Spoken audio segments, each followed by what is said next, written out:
नमस्कार दोस्तों, आपका स्वागत है यस के द बुक इंसेट चैनल पर। दोस्तों, आज हम सीखने वाले हैं माइंडसेट के बारे में। कैसे एक ग्रोथ माइंडसेट आपको आपके करियर में ऊंचाइयां दिला सकता है, नेम और फेम दिला सकता है। आखिर ये ग्रोथ माइंडसेट और फिक्स्ड माइंडसेट होता क्या है, ये काम कैसे करता है, ये हम आज कैरोल एस ड्वेक की बुक द माइंडसेट से सीखने वाले हैं। वो एक अमेरिकन रिसर्चर है और साइकोलॉजिस्ट भी है। दोस्तों, माइंडसेट एक छोटा सा वर्ड है, पर ये आपकी दुनिया बदलने की ताकत रखता है। Chapter 1 the mindset. जब एक स्टडी में बच्चों को एक कॉम्प्लिकेटेड पजल सॉल्व करने के लिए दिया गया तो बच्चे नर्वस होने के बजाय पजल सॉल्व करने में इन्वॉल्व हो गए और खुशी खुशी पजल सॉल्व करने लगे। उनका इंटरेस्ट बढ़ता गया और उन्होंने सॉल्व भी किया। पर इसी जगह किसी एडल्ट को रखते तो शायद वो डर जाते या फेल होने के डर से पजल में पार्टिसिपेट ही ना करते। पर बच्चों ने ना सिर्फ पार्टिसिपेट किया बल्कि कॉम्प्लिकेटेड पजल सॉल्व भी किया। ऐसा क्यों? क्या आप जानते हो? ऐसा इसलिए हुआ क्योंकि बच्चों ने रिजल्ट के बजाय पजल सॉल्विंग प्रोसेस को एंजॉय किया और उन्होंने एटलीस्ट ट्राई करने का डिसीजन तो लिया। पर एडल्ट ऐसा नहीं कर पाते। उनके लिए प्रोसेस से ज़्यादा रिजल्ट इंपॉर्टेंट होते हैं और वो हार जाने का डर उन्हें ग्रो नहीं करने देता। तो यहाँ पे दो माइंडसेट सामने आते हैं, एक ग्रोथ माइंडसेट, दूसरा फिक्स्ड माइंडसेट। फिक्स्ड माइंडसेट वालों की सोच होती है कि जो भी लोग अच्छा कर रहे हैं वह बस उनका टैलेंट है और वो अपनी पर्सनालिटी को चेंज नहीं कर सकते क्योंकि वो ऐसे ही पैदा हुए हैं। उनके साथ आज जो भी हो रहा है वो पहले से ही डिसाइडेड है, वो उन्हें चेंज नहीं कर सकते। Chapter 2 inside the mindset. ये फिक्स्ड माइंडसेट और ग्रोथ माइंडसेट आदमी का बनता कैसे है। जब ऑथर ने एक स्टडी में बच्चों को पूछा कि आप एक कंप्लीटली नया पजल सॉल्व करना पसंद करोगे या जो पजल आपने पहले ही सॉल्व किया है उसे दोबारा सॉल्व करना पसंद करोगे, तब फिक्स्ड माइंडसेट वाले बच्चों ने ऑप्शन 1 को चुना क्योंकि उन्हें लगा इसमें वह काफ़ी सेफ है, उन्हें ज़्यादा दिमाग लगाने की बिल्कुल ज़रूरत नहीं है और वो 100% इसमें जीत सकते हैं जिससे उनकी बिल्कुल बेइज्जती नहीं होगी। दूसरी ओर ग्रोथ माइंडसेट वाले बच्चों ने दूसरा ऑप्शन चुना जिसमें उन्हें काफ़ी चैलेंजिंग लगा नया गेम, जिसमें उन्होंने हारने की बजाय कुछ नया सीखने को मिलेगा, इस इंटेंशन से गेम खेलना शुरू किया और डिफ़िकल्टीज को ओवरकम करते हुए सॉल्यूशन निकाल ही लिया। जहाँ फिक्स्ड माइंडसेट वाले लोग फेलियर से डरते हैं, क्रिटिसिज्म से दूर भागते हैं, वही ग्रोथ माइंडसेट वाले लोग फेलियर से सीखते हैं और अपनी सक्सेस की जर्नी का एक हिस्सा मानते हैं। Chapter 3 the truth about ability and accomplishment. यहाँ पे लेखक थॉमस एडिसन का किस्सा बताते हैं। हाँ, वही जिन्होंने बल्ब का इन्वेंशन किया था। थॉमस पढ़ने में बहुत अच्छे थे या बहुत इंटेलिजेंट थे ऐसा नहीं है, पर उन्हें सबसे अलग जो चीज़ बनाती है वो है उनकी जिद, कुछ हमेशा नया सीखने की, कुछ हमेशा नया करने की। उनके बारे में कहा जाता है कि उन्होंने 1000 बार ट्राई करने के बाद 999 तरीके से बल्ब कैसे नहीं बनता है इसका पता लगाया था। तो आपका अप्रोच भी इसी तरीके का होना चाहिए। बॉर्न जीनियस कोई नहीं होता। यह आप जितना जल्दी सीख लेंगे उतना आप ग्रोथ माइंडसेट वाले बन सकते हो। फिक्स्ड माइंडसेट वाले लोग कुछ भी नया सीखना नहीं चाहते। उन्हें यही लगता है कि उन्हें सब कुछ पता है और वो बहुत ज़्यादा टैलेंटेड है या वो बिल्कुल टैलेंटेड नहीं।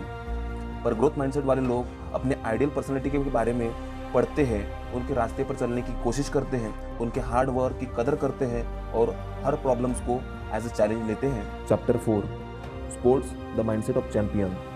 ज़्यादातर लोग यह मानते हैं कि जो भी लोग आज सक्सेसफुल स्पोर्ट्समैन हैं वो बहुत ही ज़्यादा टैलेंटेड है या उनके पास कोई सुपर नेचुरल पावर है।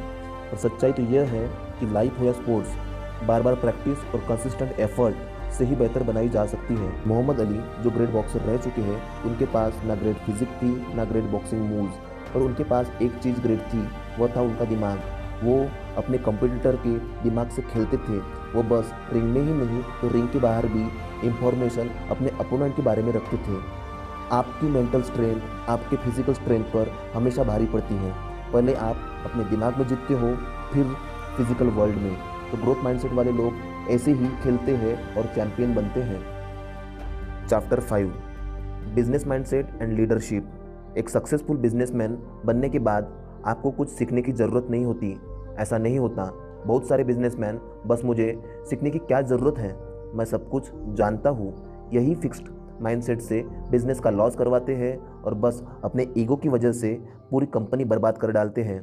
पर ग्रोथ माइंडसेट वाले लोग हमेशा कुछ नया एक्सपेरिमेंट करते रहते हैं, कुछ नया सीखते रहते हैं। वो एक बेहतरीन लीडर्स होते हैं जो अपनी टीम को गाइड करते हैं, उनकी रिस्पेक्ट करते हैं और उनके सजेशंस की वैल्यू करते हैं। Chapter 6, relationship, mindset in a love और नॉट। एक फिक्स्ड माइंडसेट हमेशा एक अच्छे रिलेशनशिप का किलर होता है। फिक्स्ड माइंडसेट वाले लोग ब्रेकअप और रिजेक्शन हैंडल नहीं कर पाते और अपने ही पार्टनर के साथ कॉम्पिटिटर जैसा बिहेव करने लगते हैं। वह अपने पार्टनर से ज़्यादा सुपीरियर दिखने की कोशिश करते हैं। अगर ऐसे ही फिक्स्ड माइंडसेट वाले लोग आपके दोस्त बनते हैं तो वो आपको कंप्लीटली नेगेटिव कर डालते हैं, आपके दिमाग में एक सेल्फ डाउट खड़ा कर डालते हैं।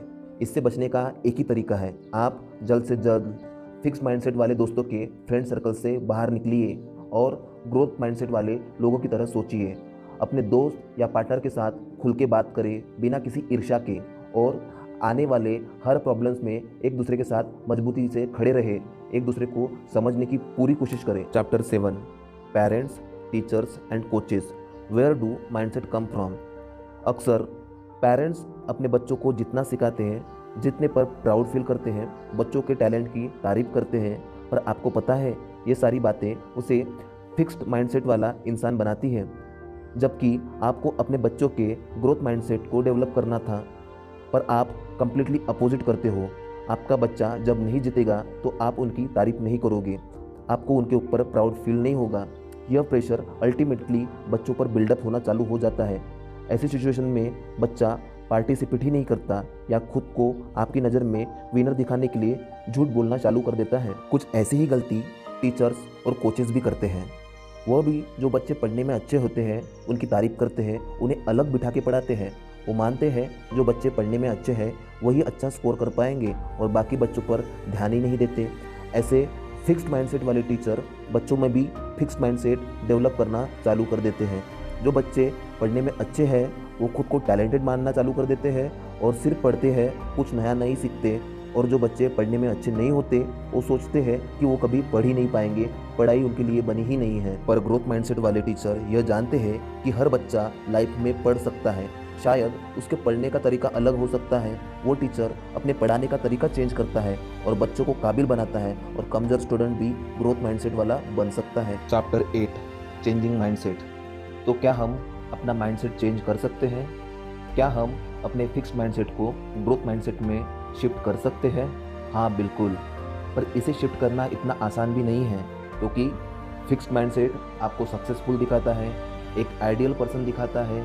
इसमें सेफ्टी ज़्यादा है और कंफर्ट लेवल भी, और चैलेंजेस बहुत कम हैं। इसके अपोजिट ग्रोथ माइंडसेट में सीखते रहना पड़ता है, चैलेंजेस एक्सेप्ट करते रहना पड़ता है, फेलियर का रिस्क रहता है। पर ग्रोथ माइंडसेट वाले लाइफ में बहुत कुछ बड़ा करने की ताकत रखते हैं। वो इतने ताकतवर होते हैं कि बस उनकी एक थॉट से दुनिया में चेंज लाने की काबिलियत रखते हैं।